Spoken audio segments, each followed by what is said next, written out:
welcome to another special episode of Zapped to the Past. This week, we've got an Ask the Podcast. We are going to answer questions that have been put to us by our patrons. They have asked us stuff. We must answer them. And also, as well, it allows us to put something out while work is still getting in the way of stuff. So, you know, we don't, like I said last week, we don't want to leave you in the lurch. But next week, we will be back. We'll be back with starting February 1990. But for this week, we're going to answer some questions. We've got a whole range of questions that have been asked. Are you looking forward to these questions, Graham? Yes, I always look forward to questions. He does as well. He really does. Sometimes he just rings me. He's like, ask me a question. I'm looking forward to it. I'm like, oh, Graham, it's 2 a.m. It's always nice to get interaction from our amazing patrons. So the question normally gets to that point is, why are you ringing me at 2 a.m? Yeah, stop ringing me. It's not a question. I have to ask you a question. Why are you doing this anyway? Just before we get going, though, a couple of weeks back, we did the shout out.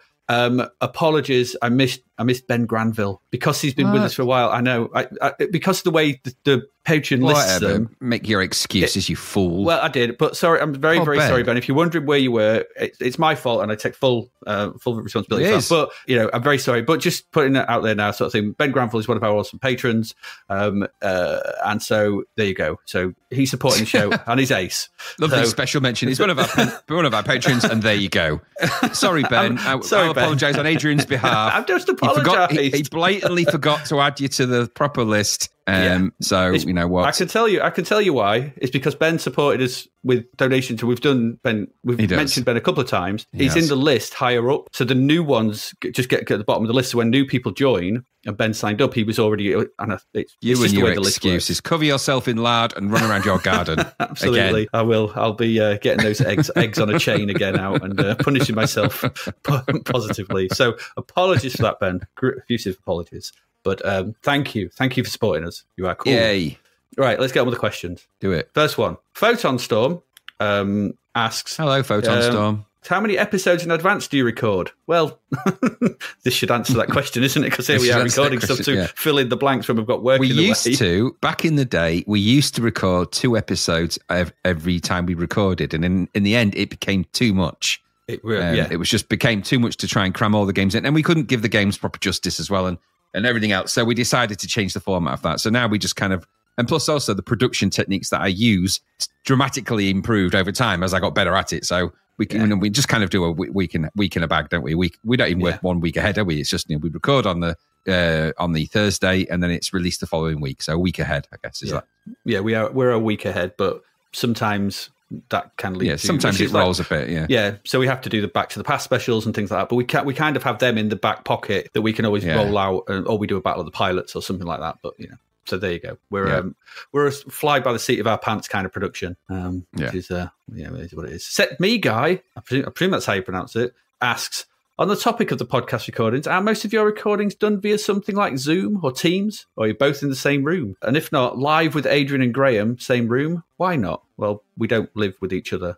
No, we don't even live in the same place. No, we're not even in the same town anymore. No, and we just for the techno mods out there, and to give it probably a plug that maybe they deserve, I don't know. We use Riverside FM to record our podcasts, which is an excellent tool for that. And so we don't use Zoom or Teams. God forbid. We did used to when we first started. We used Zoom. The Zoom was for the video, but we always recorded the audio. We used to record separately. Didn't we? You used to record. Yeah, I recorded it on my end using Audition. You'd record it on Audacity, and then AD would send me his. And Nadia had to emit a beep at the beginning of every recording.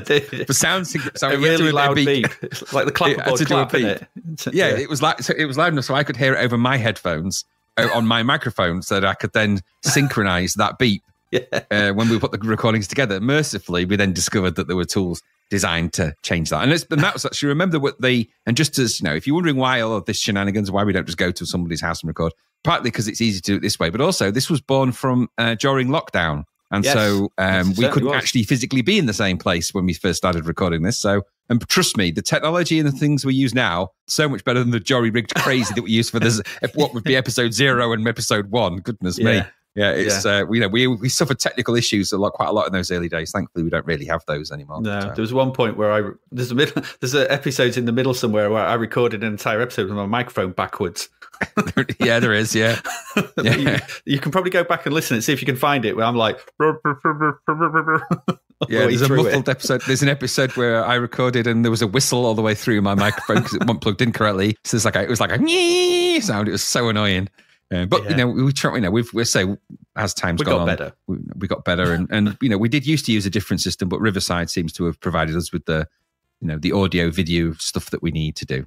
Lee Dove asks, love for there to be a reader's choice for a Before Zap episode, especially since Lemon 64 makes it easy to find earlier reviews. I've been holding off on this till I could think of a good choice, and I reckon that the Aussie soft version of Journey to the Centre of the Earth, released in the UK by CRL as Journey, is an interesting one. We could do that. Well, there's an option to do that. Our sort of episode zeros were our choice of games from Before Zap, weren't they? We did 1982, 83, 84. So we did do a load of Before Zap stuff, but there's probably loads. There's loads we didn't cover. There's loads of Activision games and stuff in there hidden away out in the backwaters, aren't there? It's an opportunity to do that. We could perhaps create a list and think about, give the patrons or somebody the pickings and see. We'll see. I wouldn't rule that out. It's a good idea. Yeah, and a lot of the good ones were picked up probably on budget re-releases and Zap. Yes, exactly. And they did pick up a lot of the sort of, like we've just done Dig Dug. That was released in 1983. Yeah. So Zap did review a load of games from that period, either re-releases or in those first few issues. But yeah, certainly. And also, Journey to the Centre sounds boring. But it's released by, and it's got the CRL stink on it. Crappy release license. Yeah. So maybe we'll look at Journey. Maybe. Don't stop believing. Is all I'll say about that. I knew you were going to say that. Waiting for the crap Journey pun. So, he's going to say it. I know he's going to say it. Absolutely. Oh, God. Had to do it faithfully. For God's sake. Stop, Flynn. David Hearn-Writer asks, what do your family, friends, colleagues think about the podcast? I think we're mad. Yeah, I think my family think it's, they're really behind it. It's kind of a thing. They look at it as a thing that I do. They're just, I do that one. It's a thing that I do. They don't listen to it, I don't think, or at least I don't think they're that interested in retro games, so it's not really their thing. No. Friends and stuff. Well, you've heard one of our oldest friends on the podcast, so you've heard Gary on there. So yeah, and as far as I know, my other friends, my colleagues, they're quite supportive of the podcast. The people that I've listened to it, they're generally we get good feedback. So yeah. What about you? Do you get that? Yeah, I think there's a lot of it's a bit of incredulity that we're actually playing so many games and doing it, and we're putting it out every week. Yeah, I think there's wow, and on top of work and everything. But yeah, I think generally most people are just like, wow, you do? Okay, cool. That's when I actually give them some sort of stats and facts, and we've done 150, 60 odd episodes, and we've had this many downloads, and they're all like, oh, okay, so it's not just some ropey fly by night thing. It's normally when they say, so how long have you been doing the podcast for? I'm like, a few years. Yeah, a few years. And we've got this many people listening. We've got this, and they're like, oh, okay. Yeah, it's a full production behind it. It's not some, we don't just wing it. Yeah, although it does sound like that sometimes. He also asked, do you think making criminals play the likes of Lee Enfield, Knight Rider, Alice in Videoland, Intergalactic Cage Match, and Bionic Granny might help reform them? No, it would just make them angrier. No, it would make them angry, very angry. And I don't think you need to be encouraging. Now, if you watch The Green Mile, they're like just keep people calm on there.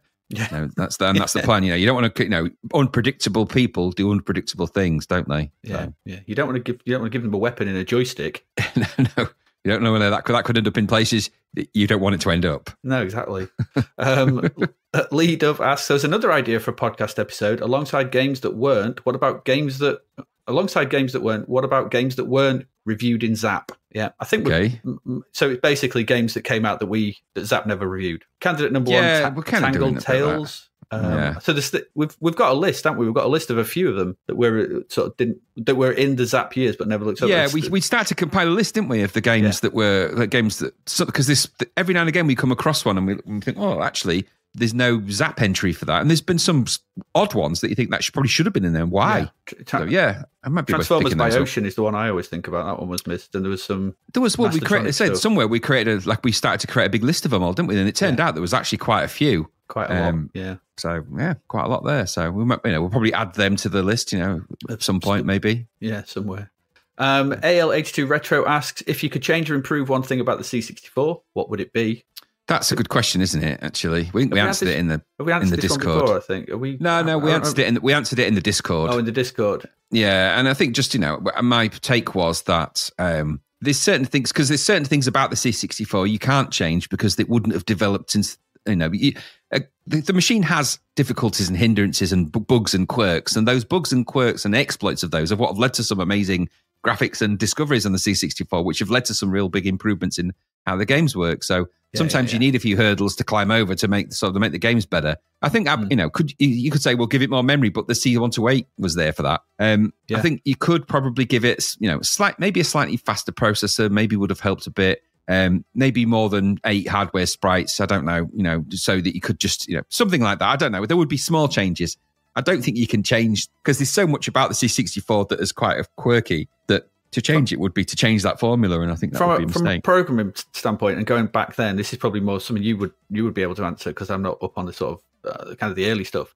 What about the ability to actually multiply and divide, or is that instead of having to do that? Yeah, you could add that so that you could add sequentially. That. I mean, you could add that. That's a limitation of the mathematical capabilities of a 6502 and the way that actually operates. That's a core, 8-bit chipset problem. Right. It's very difficult to put multiplication logic in and keep it cycle friendly as well. You don't really need to do it.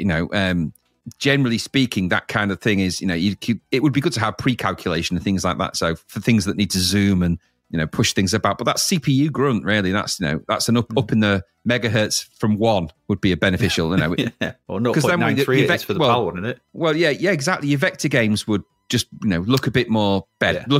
They wouldn't jerk around so much and stuff like that. They'd be a bit more like the BBC and the Spectrum in that respect, and that might have been a key differentiator. But yeah, I mean, you could change you could add some more of those opcodes in there. There are loads of hidden opcodes in the C64. You could add some of those back in. I don't know. Yeah, maybe some improvement of the maths in there and a bit more logic behind it. Some people would argue that the BASIC on the C64 would need changing because the BASIC language on the C64 is crap. It's pretty really rubbish, crap. Yeah. It's a really crap implementation of the BASIC as well. So you could have better BASIC. I never really programmed a lot in BASIC, apart from when I was at school on the BBC, and even then I hated it. So that could be improved on. I think if you wanted to do BASIC or put a better version of BASIC in, I know you could buy the more advanced versions, couldn't you? Whatever it was called. But no, I stuck to as soon as I stuck a cartridge in that could do machine code, I was kind of away with that and just learned at it by hacking at it and getting the Commodore 64 Programmer's Reference Guide. Once you got that, kind of didn't need any of the books. So that's me. What would I improve? I don't know. Maybe actually one thing, maybe actually after saying all that, maybe this isn't one thing. Just square pixels constantly would be nice, wouldn't it? Just square pixels. Find a better way of doing multicolor, because just widening and everything was always made the C64 games. It gave them a look, but it also it massively restricted them what the games could look like. So maybe that. There you go. Lee Dove asks, have you ever thought about what to do with old games collections? Well, part of me is all about you'll have to pry them from my cold dead hands. I've started doing dostadning or death cleaning so as not to leave a hoard behind for my family to deal with. I'm trying to work out whether to sell or donate to the Powerhouse Museum now or down the road. And have you ever sold something only to regret it later? I don't really. I mean, I've got more games than you, haven't we? I think. Way more, yeah. Yeah, so I've got but I've not got a huge amount. If I'm looking at them right now, in fact, so I've not got a massive amount of actual physical games these days. And to be fair, like with most things, I'm going digital. So all the old, I don't have any kind of retro collection. The oldest I go back to is PS1, I guess, which I suppose is retro. I have some PS1 and N64 games, but not many. And then beyond that, it's just stuff for systems I still have, which that's where I go back to. Anything beyond that is all emulated. I'm not a sort of person who cares about it being cycle accurate to a real hardware type thing. It just doesn't bother me. So fair enough. But yeah, as to what's going to happen to them when they get, I don't know. I'd probably keep them because there's quite a lot of money in there. So pay for my funeral. Chirpy. Chirpy that. I mean, I've got one sort of storage box with a load of Xbox 360 games in it, loads of them, load of PS3. They're stored in boxes now. The Xbox 360 has long since been retired. It's just sat with them. Same as the Xbox One, it very rarely gets powered on. I can't think of the last time it was on, maybe well over a year ago. The PS4 has been getting some recent life because my teenage lad has been playing through a few games on that. Last of Us and things like that, and Bloodborne Destiny and Bloodborne as well, and things like that. So he's been having a go at that. I had to buy a new PS4 controller, which was an odd experience. Because my original Glacier White one, because I've got the Glacier White edition, the Destiny edition of the PS4, which is ultra rare, maybe. So it's not, is it? They made millions of damn things. But I've got that, and again, I've got a few games for that are kind of in a drawer. But retroactive games, as in the old retro games. Oddly, I've got a Sega Mega CD game, which is Soul, not Soul Calibur. What about it? It's Soul Feast, yeah, because the music on them you could play in an ordinary MP3 player, an ordinary music player, and the music I love. I've got that, but that's purely for the music. Everything else, I don't have any old retro games. None. They're all emulated. I don't have any. Yeah. I don't own them. I wouldn't even want to. I did have an original C64, and I have an original Acorn Electron as well. I gave them to a museum, a computer museum, because they were literally sat on a shelf rotting and that. And what's the point in that? They may as well be, utilized in some manner or other. Yeah. So other than that, I have literally no retro stuff like that.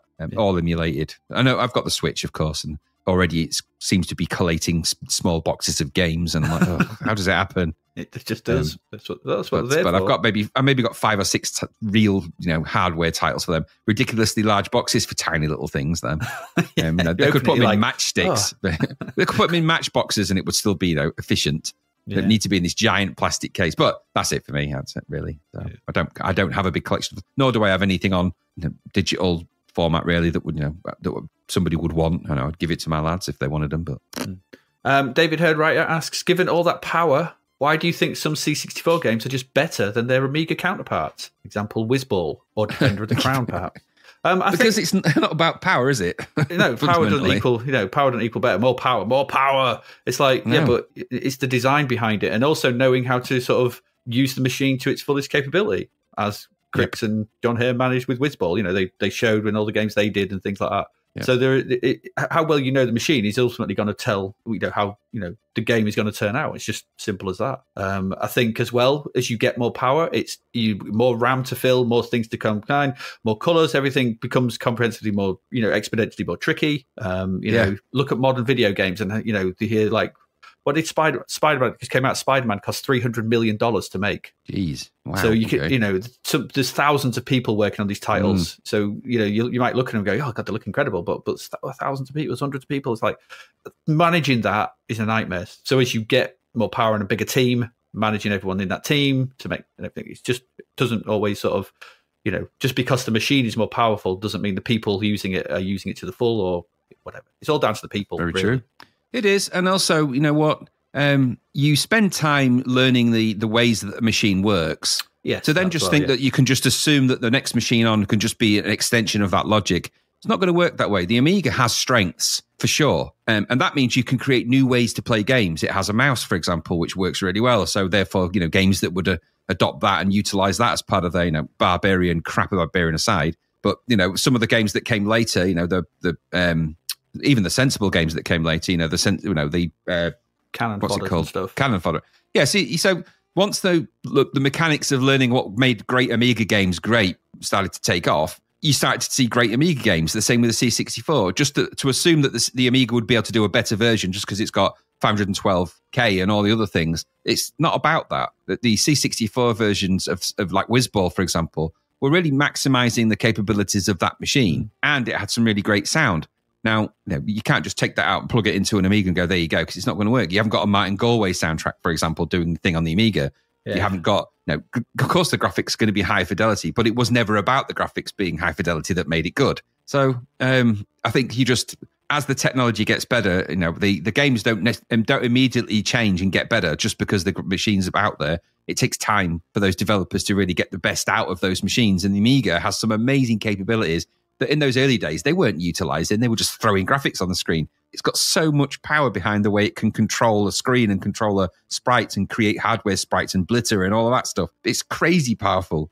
And that only came later down the line. So, And also as well, during this period as well, as we're seeing with the C64 games, is that game design is still is evolving in front of our eyes as we're doing these podcasts. We're seeing new things appear. And so Amiga design was still in that, it was still in 8-bit land. It just was in a 16-bit machine. So, you could... Yeah, exactly that. And then, when games did come out that were really good on the Amiga, they were really good. Think of Alien Breed, think Project X, some of the Team 17 stuff. Think later down the line when you've got Syndicate and stuff like that, and some of the great Amiga games, Monkey Island, for example. Once they figured out the best nuances and the best ways to make those games, they really started to just take off. Yeah, they were building. So when you get when you get Doom 2 later down the line, well, you've got the precursor to loads and loads of those Command and Conquer games, haven't you? So yeah.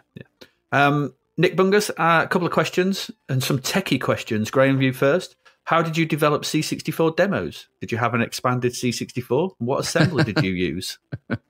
So, did I have an expanded 64? No, I had a bog standard brown bread bin 64. Yeah. I did change the LED light for a green one though, because I'm quirky that way. And I wore the keyboard out. It actually had some of the key characters had no letters on them because they would run, especially the restore key, it was just blank. How did I develop demos? I was old school assembler, so I didn't use an assembler package. I had a action replay cartridge, which had a built-in machine code assembler, and I used that. And the way I taught myself was to look at how people were doing it in their demos. And luckily, I also had my friend Joe, who was just a savant at stuff like that. Yeah. So we'd plug them into the C64.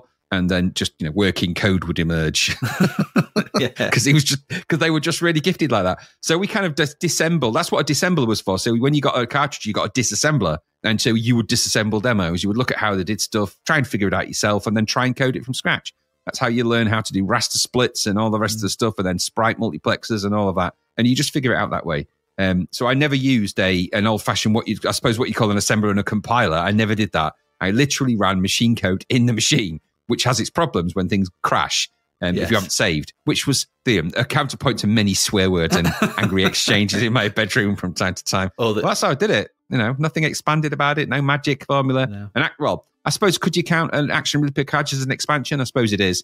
But I had an Expert cartridge before that, which I never found as good. The Action Replay 6, de facto, the best card. And then at that point, I never used it for freezing games either, which you could do. I literally used it for coding, and that was it. Yeah. So, or if you hit you're saying about not saving or hitting the restore key too hard and wobbling the cartridge. Yeah, you could wobble that, or you could would that cause a system like? Yeah, you could freeze lock the chip. I mean, you could just do that by putting the wrong opcode in the wrong setting on the C64. And it just locks and that's it. You're done. You got to reset. And if you hard reset, you've lost everything. Also, the power pack was one of those old-fashioned black bricks, which would periodically just switch itself off anyway if it decided it was going to. It was it's a bit temperamental at best. Yeah. And then just as a final thing there, of course, it wasn't just all. There were tools built to help you make demos back then. There was scroll text editors. There was stuff like that. And so we utilized some of those. All the graphics we drew for the demos were all drawn on Koala Paint, all our logos and everything. Not all by me. I did do a couple of them. But again, Joe was the person that would just create those kind of things. And just, they were very good. They're very, very good. Very, very talented person. Yeah, totally. Second question is to me. Apart from your shoot 'em up construction kit game, so Helly Squad, I guess, did you code much C64?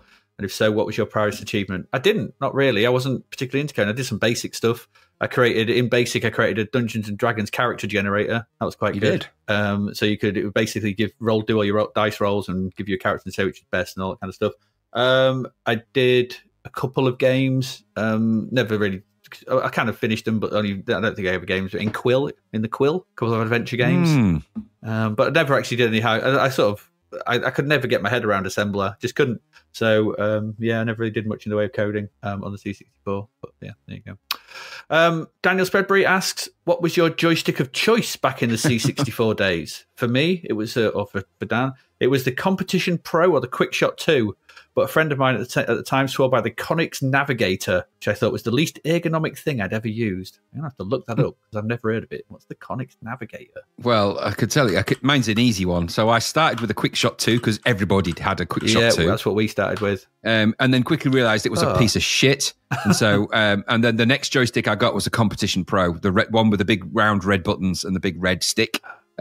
That was the next joystick I got. I had that until I got an Amiga. And when I got the Amiga, I got the Arcade Pro, which is the one with the kind of the black one with the kind of square glow buttons. Yellow buttons, weren't they? With yellow buttons? They were like glow in the dark buttons. Yeah, they were kind of luminous yellow. And I had that until I got rid of my Amiga. And the joystick I use now is the one that came with the C64 Maxi, which is ironically a Competition Pro again with the red buttons and whatnot. Yeah. That's it. I, same as you, we started with a QuickShot 1. We had a QuickShot 1 good either. That was just you'd look at it and it wobble. Like, oh. Yep. Then we got a QuickShot 2 with the turbo fire. That was that was quite handy and nice. But broke. And then after that, we just went for the old stalwart Atari joysticks. Yeah, you can't go wrong with them. Really. So those Atari joysticks were just unbreakable. They were just the sturdiest bits of kit. They weren't micro switched or anything like that, but they would, they would laugh at the face of Decathlon and things like that. They just could not be broken. I think Gary had them as well. Gary had some of those Atari joysticks. But I think I had that till the end of time. Till that was it. I mean, they are pretty much the short stem, aren't they? Yeah. And the QuickShot had this because it had really naff leaf springy type switches in it. It wasn't micro switch. No. And so I prayed for a micro switch joystick, which is why I got the one I got. But I just didn't have it because the Atari one, you can't argue. The Atari ones, you'll probably, when the end of times come, there's going to be cockroaches. Yeah, the cockroaches will be using them for houses probably. Yes. So my only quirk, sort of side quest, if you like, where I just tried something a bit different one time, I did end up purchasing a Conix Speed King, which was supposedly ergonomic one. It looked like it's like a blob. It's like a amorphous blob. It was fist shaped almost. With a trigger underneath. Fist of your hand. Yeah, with the trigger on you. Yeah. It was weird. It felt incorrect to be fingering the trigger that way. Yeah. My friend had one of them for his Amstrad. And it was, it's right-handed as well. If you were left-handed, it wouldn't work because the button was fixed. You can't imagine it now that they would release something so inaccessible. But yeah, I did. But again, I had that briefly, but it was I'm not quite sure why I got it. I'm not sure if I didn't get it as a present at some point because for whatever reason. But I was always Competition Pro after that. It. I don't like pressing the fire button like that. It can't. No, that's what I said. It's weird. You can't. It's fingering the fire button. It's not right from underneath. And there's something wrong about it. Yeah, I'm just looking at the Conix Navigator, and it's a similar sort of thing, except it's got the triggers at the front. It's blue as well, so it looks like the red one, which has got a picture in there. Yeah. I don't like the look of that either. Don't. No, and a little nubby joystick as well, like a nubbin. Like a little, it's like it's like the GameCube C-Stick, sort of. The yellow stick on the GameCube controller. Don't like that. I mean, so what appealed to me for the Competition Pro was because it looked like an arcade stick. It looked like the ones you'd see in the really good arcades. A giant stick with a bobble on the top. Yeah, I mean, and it had suckers at the bottom, so you could clamp it to your desk, or to a dinner mat, which is what I used to stick mine on, like a dinner mat, and then you stick it in your lap, and you'd be able to really go for it. Yeah. QuickShot 2 had suckers on the bottom, which didn't help you because in the end it would just snap, or the button, the trigger button, because there was a button on the top, a thumb button, wasn't there? It was shaped like a control stick for a kind of an aeroplane. Yeah, it had a thumb button on the top, and had a trigger button, ridges to put your fingers in, wasn't it? And you sort of So it's all very phallic actually. You're sort of gripping the shaft as it were. And then gently squeezing the various the button points, but at the same time, it was doomed. Yeah. The more you waggled that thing, you knew it was destined for the end. I think the thing was the key point was the taller the joystick, the more it was doomed. The ratio there. So that's why the Competition Pro, quite short, not massive sticks. Yeah. The Atari short. You don't need the taller. There's just more waggle and more flip, more flop, and you're like, oh, it's more distance. You know what? At the end of the day, it's in those early ones, it's a lever. So if you're going to press your lever hard to the left, there's a long distance there. Yeah. And it's not like these are going to sort of slowly increase in speed. Like they're not analog. No. So, you have to just press it all the way to the left. And it meant that you were yanking that thing around. And in some people's hands, like Gary, that's a dangerous thing to happen. Very, very dangerous. I've seen him handle an Atari joystick. Exactly. He does it weird. He did it from the top. You see, for someone that he's squeezed, on the palm of his hand. He's squeezed so many brown sauce tubes empty in one hit. It's very powerful grip, very powerful. If he slams the back, you get the bottle and you pat the back of the bottle to get the sauce out. If he does that, it all comes out in one go. He's the most powerful back patter I've ever seen. Yeah, he's pasted his sister to the wall once. It came out so hard. She was just pasted to the wall with brown sauce. I'm glad you finished that sentence off then for a minute. I'm like, let's quickly leave that. I'm having horrible thoughts. David Hearn-Writer asks, I guess this is to me, did any of your Quill adventures survive? No. None of my. I've got none of my original hardware or anything. So no, they're all gone. All gone the way of the dodo. I'm afraid. Nick Bungus, do you think the next Ask the Podcast will be Xmas, or is that too soon? Too soon. Yeah, too soon. Sorry. Oh, hang on. Interactive question. Next Ask the Podcast. Could you go through all the interlude C64 tunes you commonly use? Tell us which games they're from. I guess that's to you, Graham. It bugs me now as I always think I used to play that game back in the day, but I'm probably more used to hearing it on Zapped to the Past.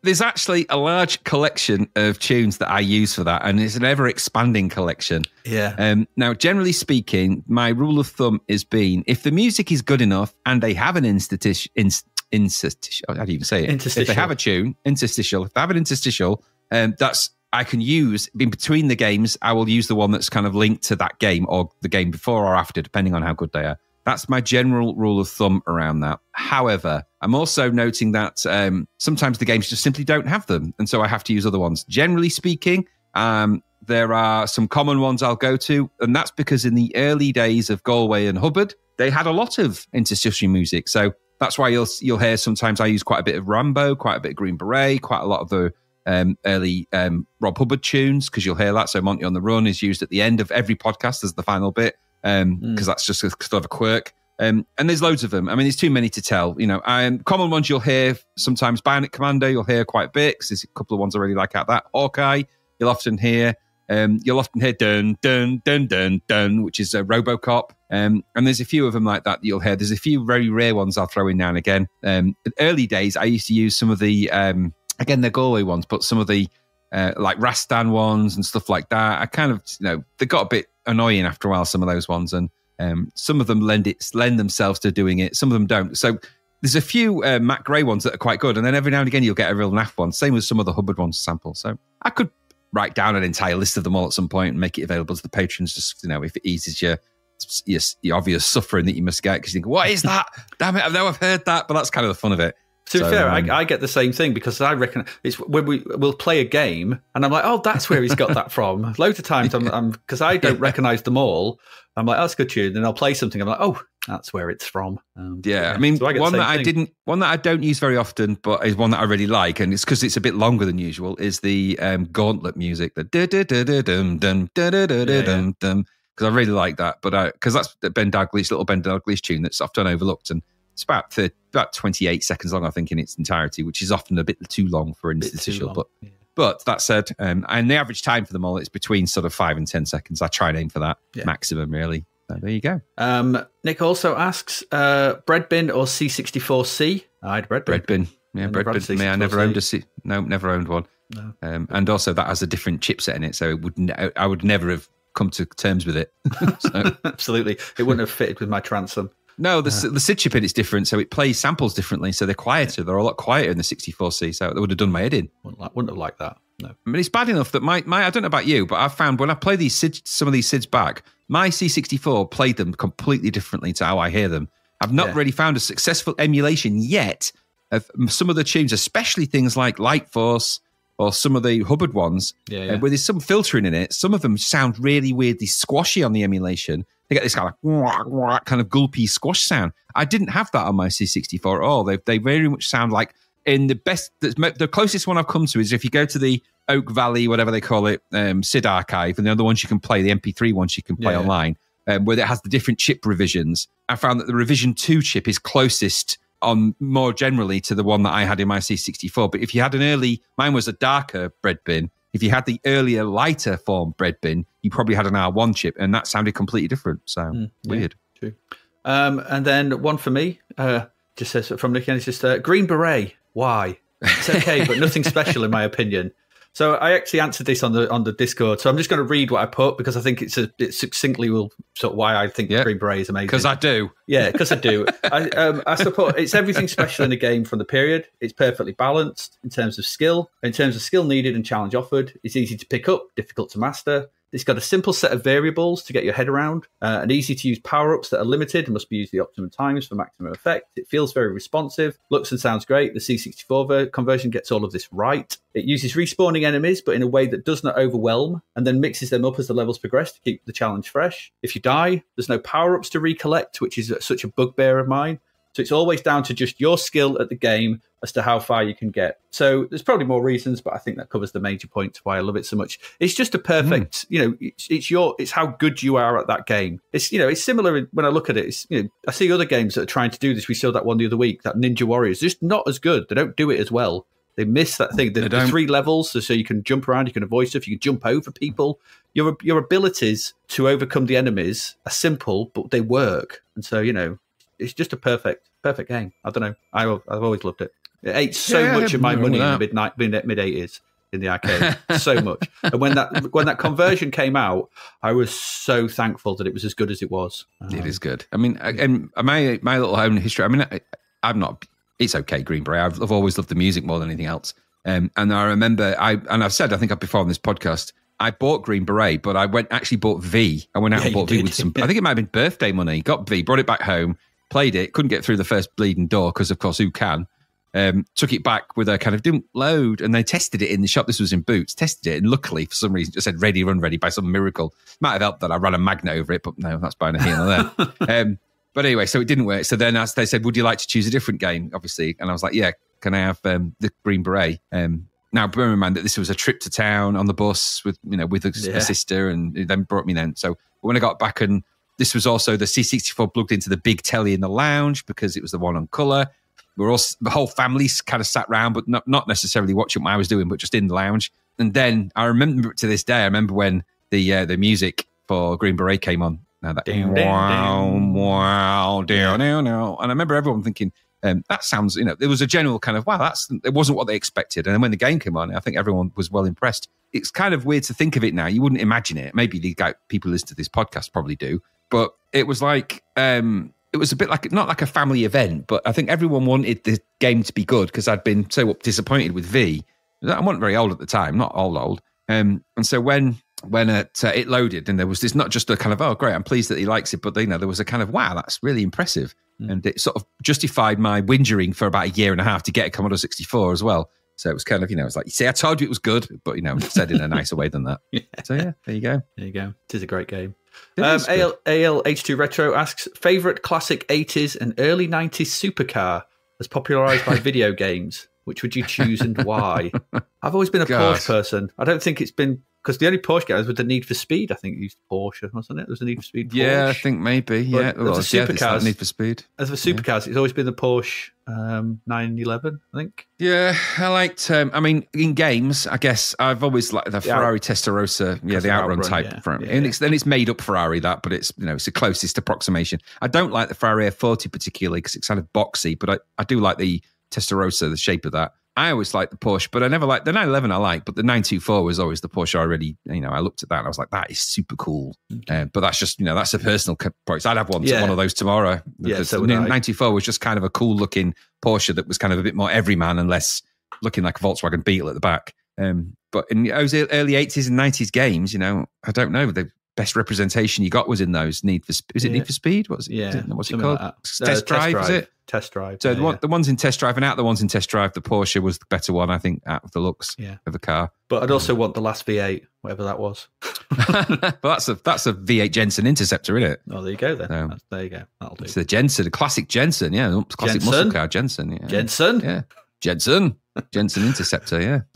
David Hearn asks, have you forgiven Zap for not giving away the Exploding Fist a gold medal yet? I know it got bettered by AK and AK Plus, but at the time it's pretty special. No, I haven't. No, I haven't. No, those wounds run pretty deep. No, absolutely. It should have been a gold medal. It's ridiculous that it didn't get that. Even on my deathbed, I won't forgive. No, the two greatest fighting games of all time on the C64 one-to-one combat games did not get gold medals. There you go. What does that tell you? Yeah, they didn't know what was in front of them properly, I think. Nope.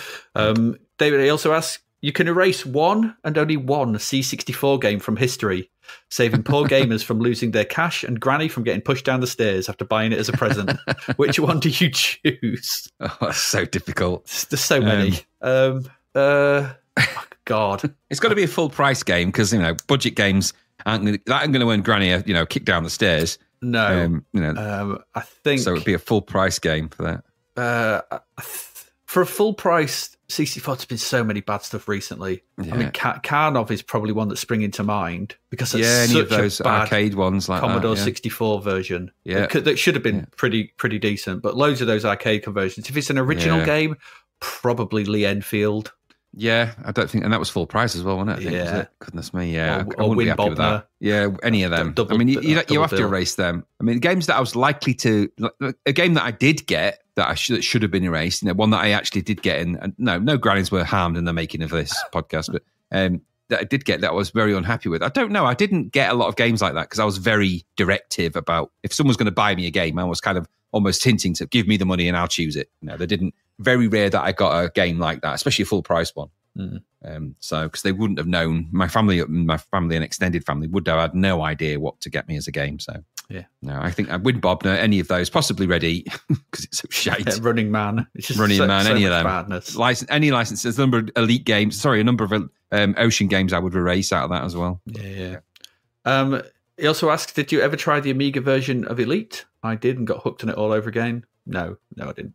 I did. No, I did. Yeah, I played the Amiga version of Elite, and then I played the one that came afterwards. Was it Frontier? Frontier, yeah. I played them on the Amiga, but they got the same amount of time that all of those kind of games get from me, which is like, oh wow, end. Lave, Dizzo. Yeah, as soon as because ultimately that's the game, isn't it? No matter how pretty. I even got like Elite for the Xbox One. The big posh new one. Got that. Sat down. Was like, right, here we go. Trading with Lave and Dizzo. I'm like, some things just are boring. Sorry, but they are. Yeah, absolutely. I get it. It's an amazing. And I mean, don't get me wrong. I've seen some amazing stuff online from people who've really explored and got the most out of those games.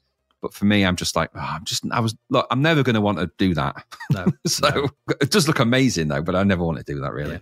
Yeah. And also, did you ever try the sequel to Mercenary on the Amiga, Damocles? A landmark game, he says. So when you say try, I mean, the way I tried it was I put it in my disk drive to see if it would work. When it did, I copied it then and sent it onto all the contacts across the world on the pirate version I had. Sorry. Again, not something I was ever going to be bothered with. When I got I only had an Amiga quite late, and I was primarily for word processing, Premiere Manager and Swiv. That was pretty much it. I was doing most of the Amiga music stuff at this point, but if I was trading any games, that was it. I'd get the discs, check they worked, and pass them on. Yeah, and stuff on Optimed. Yeah, I was doing stuff on Optimed as well. Yeah. Lee Dove asks, listening to the current episode, you mentioned Demon's Kiss. This game appears to have never been reviewed anywhere. Another one to add to the missing game episode. Yeah. Yes. And that's what I mean when we come across them and we identify them. We do add them to we have got quite a big catalogue of those and a list of those. So yeah, it definitely added to the list, that one. Yeah, it did. Etienne asks, not a question, but a remark. My wife doesn't like you guys. I won't tell you why, but I'll give you a clue. She's a Wet, Wet and Marty Pillow fan. Marty's Pillows. Marty's old knee neck. We hope you're listening. Some people like them. Some people like wet. Not me, though. Not me. I prefer dry. But yeah, it's just crisp and dry. No, we're very sorry. We're sorry your wife doesn't like us. But we'll stand by our views on wet and old knee neck. Exactly. So I've always thought Marty Pello could have released a lubricant, couldn't he? Because then it could have had on the side, it's wet. When you Marty dry, Pello's dry. lube. When you dry, get wet. Exactly, yeah. It's Marty Pello's lube. He produces it himself. He secretes it. It smells of what's it? It's the same colour. Or what's that? No wonder she don't like us. We're not endearing. I was going to say we're not endearing ourselves to Etienne's wife. There, we apologise for now, for in the past, and also we'll apologise for the future because we ain't ever going to stop. Knee neck's going to always be a thing for us. Yeah, absolutely. Roger Dodger asks, I've been wondering over the last few years if this might come up, but off the back of the recent glut of ocean movie licenses, are there any movie licenses, past or present, on any platform you've enjoyed? Yes. GoldenEye. Yeah, you liked GoldenEye on the old GoldenEye. Yeah. Not specific. I mean, it's tangential to the game, but Escape from Butcher Bay, the Riddick game on the Xbox, that was very good. Yeah, and Dark Athena, this follow-up on Xbox 360, they were very good games. Other movie I mean, we quite like License to Kill, didn't we? Yeah. I guess I don't know that. I'm trying to think of movie license games. Recent games I've played, and I can't really think of any. Yeah, generally they're just dreadful. There was a glut of them through the sort of PS1, PS2 era with the Phantom Menace and the pod racing game on the N64 was pretty good. Yeah, I didn't play any of them. That was all right. The episode 1 Racer, that was pretty good. It got re-released recently. I can't even think of any on the Amiga that I played that were any good. So I remember I actually got. Did you play the Indiana Jones games? Maybe. Yeah, I suppose you could count them. Yeah, I played them on. I think I played PC versions of those later down the line. I suppose them. Yeah. I can't think of any others that I played that were sort of specifically movie tie-ins like that. Indiana Jones must be probably one of the only few that I did. Yeah, I'm trying to think if there's any others. I'm trying to think of any Amiga ones. I got Nightbreed with my Amiga, I think. I certainly got it in the early days of it, but I think it was so crap I never really played it. There you go. There's not many. And Days of Thunder as well. That was rubbish. So bad. Bother with that. We'll put that to look at, I think, on the C64 at some point. Oh, God help us. David Hearn asks, favourite Cinemaware game, C64 or Amiga?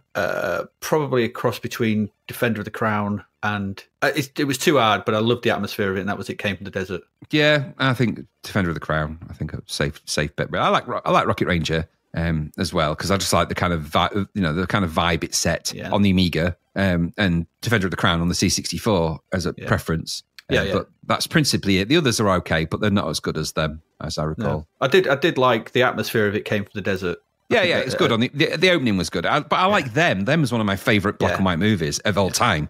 So it had that appeal. It's a shame that nothing else has ever been done with that concept. It's crazy to me that nothing's ever been done with that. Yeah, it's crazy. Yeah, we need Phase 5. That's what we need. Well, if there was ever a film that's just primed for a really good remake, especially now when you've got all the sort of crazy world situations going on with global climate change and all this, you've got it primed ready for a giant ants movie or even just an ants attacking movie. Yeah, we should bring some of these back. They were good. Some instances. Yeah. Empire of the Ants, not so much, but the other's good. Ant Attack. I suppose Ant Attack was the closest, wasn't it? Back on the Spectrum.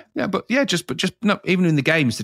I know there's what's it called now? There's the one that's basically Starship Troopers on the PC, isn't there? That's the new one, the Sony one. Yeah, that's having a big. What's it? Oh yeah. It'll come back to me in a minute. But yeah, I haven't got it. Something yet. Landers, is it? Or I can't remember. I can't remember. Oh, God damn it. I saw it on the news the other day. that they're releasing a sequel and it's, hugely popular. Helldivers. Helldivers, yeah. And I don't know why I said Landers. Helllanders sounds really naff. But yeah, the Helldivers. I've never played it, but I saw it in the news the other day that it's, super popular. So, that's Giant Bugs. And of course, there's always EDF. The games, version 6, apparently the 6th episode of that is coming out. Yeah. Classic Earth Defense Force. So, that's a little bit of a hidden gem. You introduced me to that, and it's one of the greatest games of all time. It's totally off the radar for most people. Yeah. Crazy. And again, another one's coming on, essentially EDF 6. Yeah, exactly. You know what? They are a little bit hidden gem, those. But again, they're not on the C64 Amiga, so. No.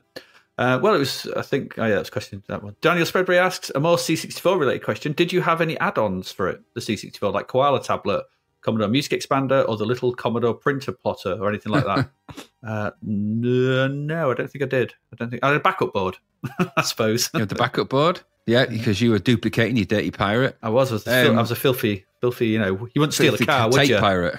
No, I wouldn't.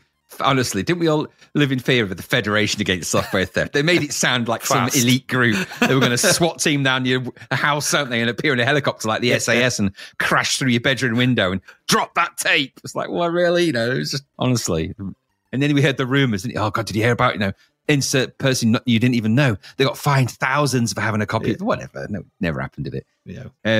Hardware-wise, I had an Expert cartridge, and then that got biffed for an Action Replay. I had a Commodore 64 disk drive, obviously the 1541. Yeah. Or 1571, I can't remember. But then I also had a Citizen 120D printer as well, we printed stuff which was the noisiest, second noisiest printer in the universe, because the noisiest one was the one I had for the Amiga, which was so loud I had to cover it in duvets and pillows, and even then it was loud. Honestly, your family did not enjoy us printing our fanzine off at 4 o'clock in the morning. No, they did not. I got so much shit over that. What was that bloody racket all night? Because it was dot matrix, and it was you needed to print. If you needed to print in its, because it had its own sort of built-in typeface, which was great, but it was type. It was like type. But if you wanted to print typefaces and fonts like we did, it was all dot matrix, so it would be it's shrill. Everything has to be printed twice to make it dark enough to sort of be read. To have twice as long. Took so long, and so much ink tapes that they were. But yeah, I never had a Koala tablet. And I did have a music keyboard overlay thing that was crap that came with the Commodore 64 when I got it, but I never bothered with it. It was broken within a minute or two. It was crappy plastic printed rubbish. Yeah. Mark Fletcher asks, your stunt car racer review got me thinking of who you feel is the best. That's the most technically accomplished programmer the C64 had in comparison to your favourite programmer. Appreciate they may be one and the same, but interested in everyone's thoughts.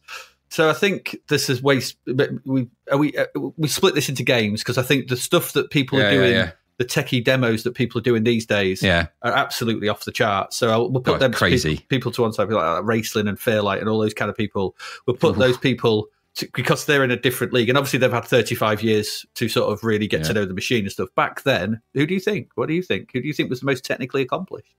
Technically accomplished. Archie McLean, Andrew Braybrook. Yeah. To name just two off the top of my head.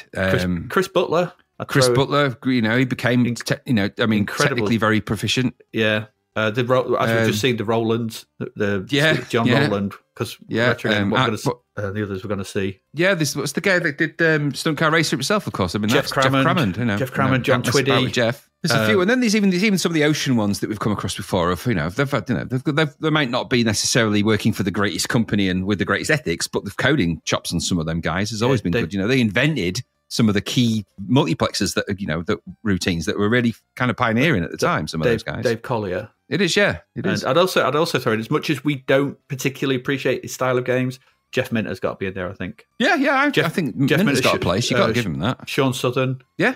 Oh, yeah. Actually, I forgot about Sean Southern. Yeah.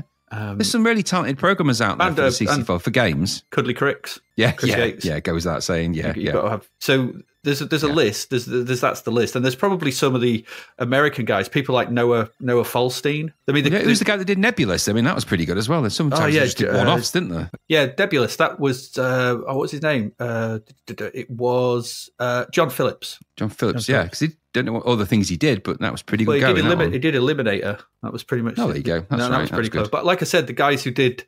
Like, there's a lot of the American guys as well. So the people at Bruce Carver and that. Yeah, Bruce, the Carvers. There's the Noah Falsey and stuff. The people who did the Eidolon and Cronus Rift. I mean, imagine trying to get them working in 8-bit machines doing fractal generated Epix landscapes. Guys. The Epix guys, who did Summer Games 2 and Winter Games, the classics. Lucas I know it's not answering the question so much because you asked us for one, but there's just too many good ones. Well, if I was going to pick one that's sort of always provided amazing things wherever they've gone, that was Archie McLean for me, because I don't think I've ever played a bad game by Archie McLean on anything he made games on. Yeah, true. I mean, that's a good one. No. Yeah. If I had to pick one out of the lot, I mean, I'm not saying that they've all got their own strengths and weaknesses, but just for, partly because he sadly passed away, but also because the legacy of games he left behind, IK Plus on the Amiga and all, the guy was just amazing. So, I'm just, you gotta love that. And Archie McLean's Pool, he made Pool fun. Yeah, exactly. And he's the great games on the Amiga that he did. And just there you go. If I had to pick one, that would be it. But there's loads of them. And just by the way, for demos, modern demos, HCL. I think he's Boo's design now. The guys, I don't know how the guy codes what he codes. It's just insane. The stuff they're doing now, it's insane. Yeah. No, so actually, if you want to, just by the way, if you want a really clever. There's a demo. It isn't by HL, actually, ironically. It's by Fairlight. But go and watch the No Sprites demo by Fairlight if you want to see something that will blow your mind. It was entered into a demo competition where you have to use only sprites. And they invented a way of being able to utilize certain hard techniques on the C64. Don't know how they've done it, but they've got scrolling messages and background images and all sorts. And there are no sprites in it at all. Neither is their characters. So go and check it out. Yeah, it's crazy shit. Gary, being happy. Right. Just laying out some facts. 35 months times 2 episodes each, 70 episodes. Best part of 18 months. 2 years of your life holidays and one-offs. How long the whole process? 5 years. That's 10% of your whole existence on reviewing these games. Cheers, Gary. That's 20% of your life. You're just watching sprites go. See, this is why we call him Happy Gary. Chirpy. You know what? He's just going through a phase where he's just compartmentalizing his life by percentage. And then so my response to that would be, how much life of your percentage of your life have you spent being a miserable twat? And the answer to that is quite a lot. Yeah. And I can say that with complete confidence. Yeah. We do love you, Gary. You know we do love you, but yeah, we do. But only for a certain percentage of the time. Yeah, the other percentage we don't. We don't like it at all. Lee Dove asked, the final issue of Zap, issue 90, will cover 8 games. It does. I've plotted them all out. One of which is Neighbours, based on the TV show. What a way to go out. Oh, God. It is. It's not going to be our last game we looked at. I made sure of that, though. Good. But we will be looking at it. I think it looks weird. It's just Scott. It looks like a Paperboy ripoff. I don't know, though. I didn't have a proper look. Which about everything else, he never was in the TV show. So. No. Nick Bungus asked, the C64 has a certain graphics look, mainly the palette and the medium res pixels. Which games would you say look the least Breadbin-esque in a good way? Some of the later games that come out start to really, the Mayhem in Monsterland or whatever, sort of stuff, they start to really look incredible because they're using clever colour tricks and all sorts of fancy pants stuff. Yeah. At the moment, the least Breadbin-esque at the moment. Tau Ceti, I think that looked. Yeah, that's very Breadbin-esque. Good call, actually. Yeah, I think some of those, like you said, those LucasArts games, the Fractalus and stuff like that. They don't necessarily look classically C64-y, really. Ball Blazer. And then maybe maybe the Last Ninja type games, because they've got a nice palette look about them. They're nice isometric colours and they're very colourful. And the Oriental Gardens levels on the C64 version still to this day look really good. So. I always as well never thought particularly that Impossible Mission looked particularly a C64 game. Yeah, actually, yeah. Considering the time, 1984 that was, wasn't it? Yeah, and I'd say Sacred Arm of Antiriad for same reasons, actually. The graphics in that blew me away when I first saw that. So. Yeah. Cauldron 2 is another good one. Yeah. So there you go. Mr. Tossington asks, so, no, it's a long way off, but when you finish all the Zaps, would you consider doing a special on new games covered in the new Zaps, or at least a feature to see how the modern C64 games stack up to the old and in their own right? Probably, maybe, yes. I think it's... I'd say there's a likelihood, isn't there? Yeah. We've looked at some of them already, but only looked, not in the context of recording anything, but when the people have mentioned them to us, I've had a look at the Sonic and look at the Mario and stuff like that, and there's a case, isn't there? There's a case for it, I think. So. Yeah, there is.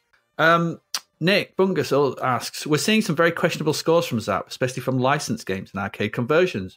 Do you think this is all down to backhanders in brown envelopes, or do you think there are other factors in play? I always felt there was a willingness for conversions to be good on the C64 because of the impending threat of the 16 bits, and also because we were Team C64 and had a bias. I don't know. I think, as we've just seen with Operation Thunderbolt, I think a lot of these reviews we're seeing are based on visits to the publishers and writing the review on the back of those before finished code is in their hand. Because, you think about the lead time on these magazines, they're 2 or 3 months behind or in front. So that all needs to be done. The game's probably not finished. There's a lot of stuff going in. I think there's also a bit of... we've said it. I think the not backhanders, but I think the pressure's coming from the publishers to withdraw advertising, which potentially, which will lead to loss of revenue and stuff. I think it's all those kind of things. I think it's just a bit of a mess. It's just a sad thing to see, as we've seen. Just refer back to our Operation Thunderbolt review, because I think we discussed it in length there. I would say that. I would agree with that. Yeah, just look back at our responses for those are quite clear. I think the final thing to add, I think, because you put there the impending threat of the 16 bits, I would never say it was an impending threat. I think the truth of the matter is that there was just a change happening. Yeah. No, the change was happening from 8-bit to 16-bit. It was a painful change, even for the people in the magazines. Everyone quite liked the C64. And so when the Amiga came along and it became a price point when it started to be affordable and the game started to really start to look good, the C64 was being retired out of the popular magazines and stuff like that, as these things are. And it was a painful retirement for the C64 for many, because it was a machine that so many people really loved, obviously to this day. So I think that some of the reviews are just, they're heraldry reviews, because I don't think they really wanted to see the machine away. They still wanted, it still had its part to play. There's still some life in it still. And I think maybe there's a bit of that. But also, the Amiga was where it was rapidly becoming, where the money was. And at the end of the day, these magazines are, they're showing you the money, so they have to follow the money trail. There's no doubt about that. The Amiga was where all the games were going to be released and all the rest of it. So that's where you have to follow the money. And the C64, yes, they were also runs. We've said it a few times. These games are being put out, but they're not the focus of the big public. It was, out of all the games that were being put out, all the versions of the games on the various platforms, the Amiga and the Atari ST and the 16-bit versions were where the money was. The lead all the rest of them are kind of all the rest of them just kind of also ran. So they're not going to spend as much time on them. They're not going to give them as much budget. They're not going to give them as much pressure. And if they can get a decent review out of the magazines by putting a bit of pressure on, well, if it sells an extra 1,000 copies, great. But they were, by this point, the C64 wasn't selling millions of games. It was, it was massive downturn we're talking about here. So maybe I think that's part and parcel of it. But it doesn't excuse it, but I think that's where it's headed. Yeah. Lee Dove asks, so here's a question that was inspired by the non-C64-like graphics question. When a game is ported, there's usually a lot of compromises, as the original may have run on better hardware, being coded to take advantage of a platform's quirks, or just have the advantage of a singular vision. What ports of original were better on the C64 than on the original platforms? He mentioned John Twitty's port of Pete Cook's Tau Ceti.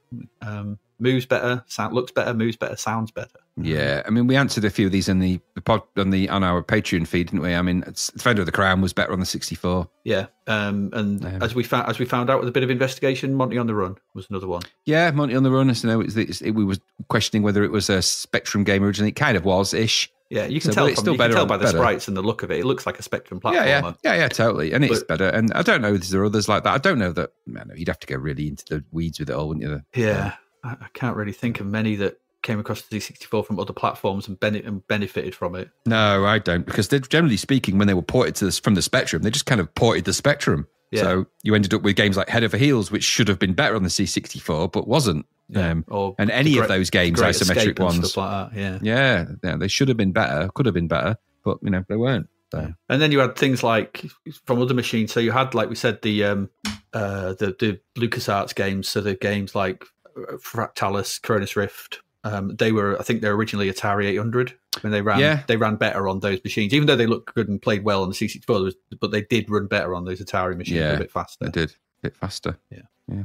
So I don't know, but those depend on the Crown and Monty on the run. There you go. Dan Spreadbury says, Adrian, it sounds like you teach game design. Did you work in the industry before you went into academia? No, I did not. Not really. I played a lot of games. I knew a lot about games, but no, I didn't. I was I just got into it. Very lucky, right place, right time. Essentially, I had what you might call a midlife crisis because I was just turning 40. I just turned 40, and I was like, I'm bored of my job, and an opportunity happened, and it was like, I can go teach video games, and it's like, that was that. Yeah. Apart from the Suck-based game, heard about in the pod when it was using Zapped, have you worked on any other games you might have played? Yeah, Shudder. I've mentioned that before, so go buy Shudder. Yeah, it's less than £1 on Steam. It is as much as I like, it's a one button, one joystick game. It's an old style retro game. It's built like that. So there you go. And Graham, do you still do any work in the demo scene these days? No, I don't. I don't have the time. I enjoy the fruits of other people's labour, nor have I got the technical skill to even get anywhere near what they're doing. So it would be embarrassing for me to do anything. Which is the production that you did do that you're most proud of? And can we still find it archived somewhere? You can. All of the S-Express demos are on the CSDB, which you can go and download for free. They're all there. You just have to search S-Express. They're all in there. And the one I'm most proud of out of all of those, there's a few actually, but we did a big multi-part thing called Cyanide 2. There's some good parts in that, which is quite fun. There's loads of naff, sexist scroll text though. So just bear that in mind. Young teenage scroll text. And then there's a couple of others. There was one that I worked with Joe, which was, I think there's a few of them now. I'm proud of all of the things that we did because that was just a small gang of teenagers in a bedroom with a C64, just hacking out and just doing code and creating stuff. And that's an exciting thing to be part of back then. That I was like the last one that we did, The Eyes Have It. I was like that one. Yeah, it never really got released. The last couple of demos we did were when once S-Express had kind of just it didn't end. I got tired of. I'd sold my C64. I was selling my C64 and trading up to the Amiga at this point. And Joe had moved on to do all the stuff, and Gary had long since stopped trading, and it was just coming to a natural end. And so we did a couple of final demos. One which was called The Eyes Have It, which we had all these animated dancing, bouncing eyes and things all over the place, loads of them. Lots of big fancy sort of FLI scrolls and stuff in there. It's quite nice, but it never really got released, I don't think. Yeah, the Antiriad logo. Yeah, we stole the background from the very first opening of Antiriad. The opening part of it was a giant FLI bouncing scroller with the graphic from Druid on it, which was the Druid horn thing. Yeah, sort of extracted out, and then there was the background from the game, like you said, Sacred of Antiriad, but it had all these little animated eyes appearing as a multiplexer, strangely enough. So they multiplexed and appeared all over the place. So there was one that was on a little trampoline that was bouncing. Yeah. There was some that would just walk on and sort of wave and do stuff. And there was loads of little eyes all over the place and then a giant scroller at the bottom, which was the first and last giant multi-character bouncing scroller that I did. Quite complicated bit of code for that. And it took me ages to get it working. And then for some reason, we never really released it. But it wasn't released as an S-Express demo, so it could be out there somewhere. It could be. I don't know. So we didn't, it wasn't an S-Express product because it didn't have it. It was unbranded. It was just called The Eyes Have It. That was the last thing I ever did. On the C64. David Hearn, apart from the podcast, how have these old games affected your adult life? Example, Mind Shadow and Robots of Dawn helped me learn how to type. Okay. I don't know if that, I mean... games affected my adult life? I mean, not the podcast, but I mean, utilising a C64 back then, introduced me to typing. I was good at... You learned the keyboards. Yeah. So it's the same thing what you've done there. I don't know if they helped me much in... old games affecting my adult life. I don't think they have. No, I don't think the games have ever done it. Having a C64, yeah, definitely. I think having a C64 has led me to the kind of career that I have. There's no doubt about that. Yeah, same here. Yeah, exactly. I fell in love with early IT from a very young age.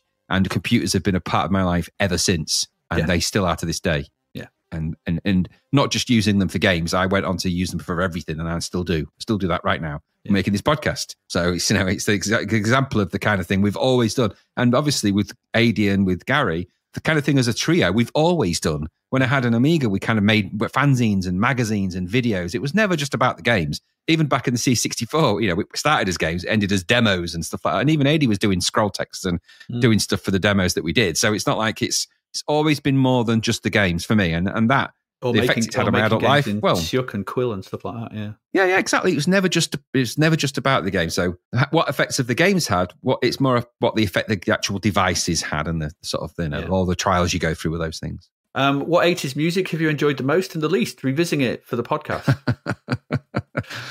the least was. I think there's a triple S. It's Shakin' Stevens, Sam Fox, and anything by Saw. Yeah, that's SAW, isn't it? Triple S. Yeah, it's triple crap, yeah. So this is actually an interesting question. Now, when it comes to 80s production, I think it's some of the best time for music production there's ever been, because the production stuff that happens is so amazingly polished, up to a point when the robots take over and the Stock Aitken and Waterman discover the machines become so good at making repeated music that you end up with, obviously the dance music and stuff like that separate, but you end up with just pop production stuff like Stock Aitken and Waterman. But this is Depeche Mode, some of my favourite music from the 80s, some of that kind of stuff, where you've just got early synths blending with vocals, just that kind of stuff, and some of the recordings of that and the techniques and the bands around then. And there's some good stuff out there. Things I come to hate is exactly as Eddie's pointing out, the Stock Aitken and Waterman stuff. The early stuff I could cope with, but the stuff that's coming out now is just literally mind chewing gum. And then, like you say, the Sam Foxy stuff, where people being exploited, but that seems to be the music industry. And then Shakin' Stevens and all the rest of it. And there's so many naff 80s bands as well, like really bad hair metal bands that are just, you don't realise how naff they are until, there's good ones. The good ones, everyone knows the good ones, but there's all the other also rounds. There's so many. And also the volume of blandcore. I didn't realise that there was even that much, but I wouldn't have listened to it back then, No, it's musical wallpaper. It's just... Well, yeah. So the thing to remember here, really, is that it's about the accessibility of music. I couldn't afford to go and buy records and CDs. This is what I heard on the radio back then. That was it. And what I recorded on tape was what I recorded off the charts that was on every Sunday. That was it. So, and I picked and chose what I had. I had the most eclectic music taste of anyone I can think of back then. Anyway, I'd go from listening to some Elvis Presley to listen to Golden Brown by the Stranglers. So I just, I just liked what I liked by what I heard. And I also had an older brother and two older sisters who also listened to a lot of music. So I kind of liked what they liked. And so, I heard a lot of punk when I was young because my brother was a punk. I heard a lot of David Bowie and stuff because my sister was massively into David Bowie. I heard a lot of Elvis because my sister was massively into Elvis. So my tastes aligned with what they were listening to at that time. But have I enjoyed revisiting the music for the podcast? Yes. But I didn't realise how much blandcore there was, which is loads. I didn't realise how much one-hit wonders in the UK. It's unbelievable how many there are. Unbelievable. And sometimes they're not even one-hit wonders. They're not hit wonders. So they don't hit, but they're still there, sort of stinging you like a bee. There's a few of them. So, yeah, it's been a journey, all right, that. Yeah. And final question, when is the next Coronation Street song coming up? And why is it your favourite TV show? It's not my favourite TV show. It's just, you know what? It's because it's been going that long. It has been going on TV my whole life. Yeah, it's a cultural institution. It's always been with us. It just is what it is. It's like that Christmas song by Noddy Holder and Slade, so here it is, Merry Christmas. That came out in 1973. That's the year I was born. So there's never been a year of my life where that hasn't been on at Christmas, ever. Yeah. And the same with Coronation Street. It's been going since 1962, is it? Something like that, yeah. So there's never been a week in my life where there hasn't been an episode of Coronation Street on one way or another, ever. So it's not my favourite. It's just the most ubiquitous, I think. And also, there's characters in there we can readily pick on, including, obviously, the Barlows and the things like that. So the Barlows and the Baldwins. Well, the sad thing is, a lot of these characters, and not just the characters, the people who played them have passed away. Yeah. So your Percy Sugden, he's dead. Phyllis, dead. Mike Baldwin, dead. Deirdre Barlow, dead. Yeah. Fred, what's his face died the other day? Recently, Fred. I say Fred, he's dead, that guy. I say. Yeah, Betty Turpin. It's Foggo and Lego, isn't he? yeah. Betty Turpin, dead, choked on her own shepherd's pie, I heard. Bet Lynch dead. Wilmer, is it Wilmer? This is like Elmer, stats get whatever her like name the is. Spinal Tap commentary. He's dead. He is. He's dead. Died. You know, that's why it's not our favourite. It's just never been out of our weekly purview. It's always been there. Yeah, crazy. Manco asks, "What are you doing after you reach the final issue of Zapped 64? More podcasts? Maybe, probably. Don't know. Yeah, there'll be something. There'll be something. I'm sure. I mean, we've still got 2 years worth of stuff. I was going to say it's quite a way off yet. Yeah, so we don't have to worry about it just yet. As Gary pointed out, Lee Dove, name 2 times. 2 times? Oh, Zap review swayed you into buying a game you had no interest in previously. With the following results: you were chuffed with your purchase. You were full of regret. Chuffed with your purchase. Well, I can do one that I know off the top of my head. That would be Leaderboard. Yeah, I never bought that, but I could see you'd be chuffed with that. Yeah, because I didn't. Who was going to buy a golf game? I live on a council estate in Grimsby. Why would I play a golf game? And then I did because they gave it a gold medal and it was ace. So there's that. Don't know, another one. Full of regret. Gary. I'm going to go for Gary here, but I remember Gary buying Mercenary, based solely on the Zap review, and he hated it. You can imagine not liking that. Yeah, and I remember him getting Paradroid as well, and we were very chuffed with that purchase. What about yourself? Yeah. What about you? You got any? But Zap persuaded me, and I regretted Gauntlet. Yeah. I bought Gauntlet and the Deeper Dungeons, and I did regret that. Because it wasn't as I imagined it would be. I think maybe Zap did tip their hand a little bit of that. And games that Zap sort of influenced and I was chuffed to bits with. That's a bit more difficult, because Zap never really influenced me because I already kind of knew about the games. And let's say what influence do they have? I think if I was honest, Last Ninja, because they had that demo on their cover tape. Yes. And that kind of sealed the deal. I mean, I'd already sort of got wind of something about it and I had not seen it, but once I saw that swayed me into buying that game without a doubt. I was like, I'm having that. I've got to have it. And then when it came out, I was chuffed to bits with it and still am. So, yeah. There you go. And our final question from Gary. What's your top 3 comedy films of all freaking time? Oh, God's sake. Why is it with top 3s? It's because he does things in 3s. He goes to the toilet in 3s. Great to think about. I don't want to think about that. He has 3 rounds of bread for his sandwiches. He's a weirdo. He uses 3 sheets of toilet paper. Yeah, one for down and one to polish. To quote. One for each hole. He's like a bowling ball. Down there. God's sake. I can't. I've lost all rational thought has escaped my mind. That's the most horrific thing you've ever said. Down below Gary's like a bowling ball. I can't unsee that now. I'm a visual person. Top 3 comedy films. I don't know. Airplane, Top Secret, Naked Gun.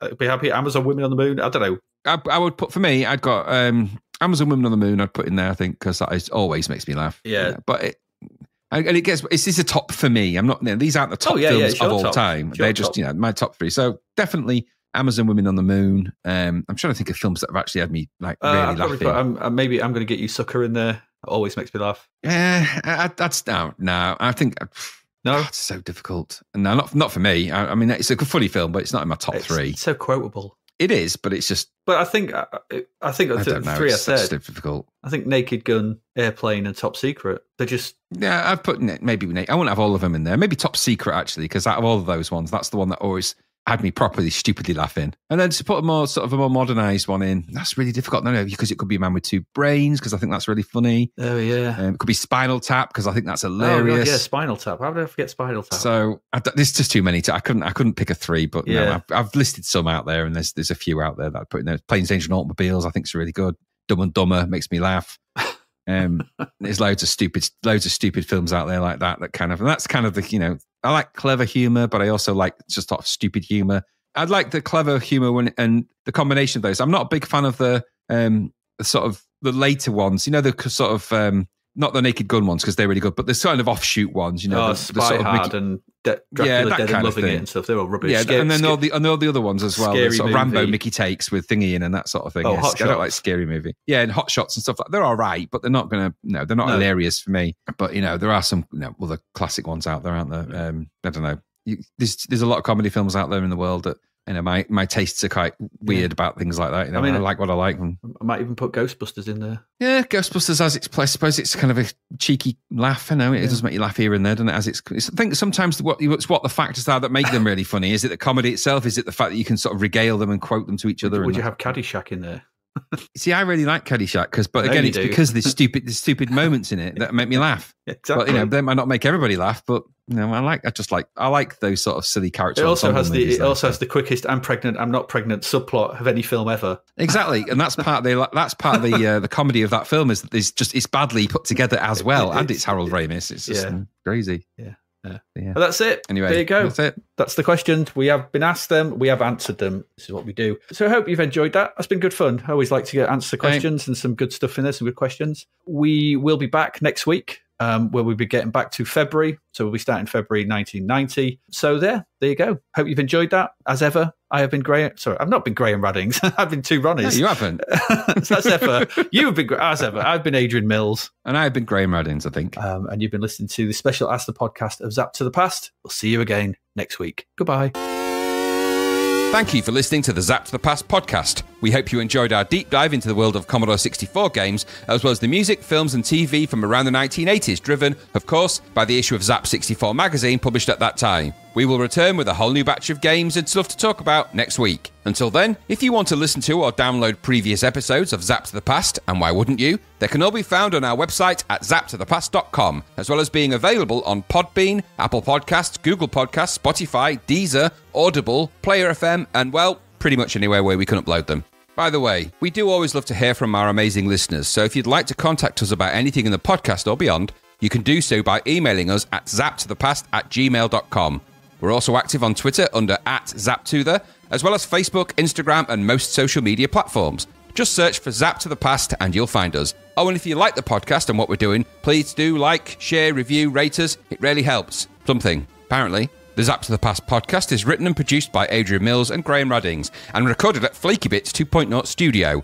All opinions expressed are those of the writers, and while we indeed love Zap 64 magazine, the Zapped to the Past podcast is not affiliated with it in any way.